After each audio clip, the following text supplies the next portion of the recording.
ఉండటం నాకు చాలా సంతోషకరం. ముందుగా ఈ సండే స్కూల్ ఇంత మంచిగా నిర్వహించబడుతుందంటే దానికి కారణం ఈ అయ్యగారులు, మన కమిటీ మెంబర్స్, ముఖ్యంగా టీచర్స్, వాళ్ళ కరెస్పాండెంట్, వారికి నేను ప్రత్యేకంగా అభినందనలు తెలియజేస్తున్నాను. పిల్లలకి నా ఆశీస్సులు తెలియజేస్తున్నాను.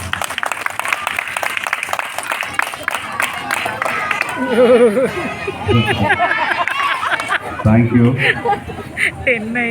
ఈ సమయాన్ని బట్టి నేను చాలా సంతోషపడతాను. ఎందుకంటే ఈ చర్చ అండి, ఎందుకంటే ఇది నాకు ఎప్పుడు చూసినా మిమ్మల్ని చూస్తే నాకు గర్వంగా అనిపిస్తుంది. ఎందుకంటే మీరు అందరూ ఐక్యంగా ఉండి ఈ చర్చ్ కట్టుకున్నారు. మీలో ఐక్యత, ఆ ప్రేమ, ఇవి అన్న చూసారా?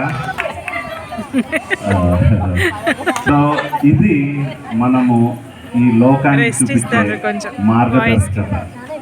ఇది దేవుడు కోరుకునేది.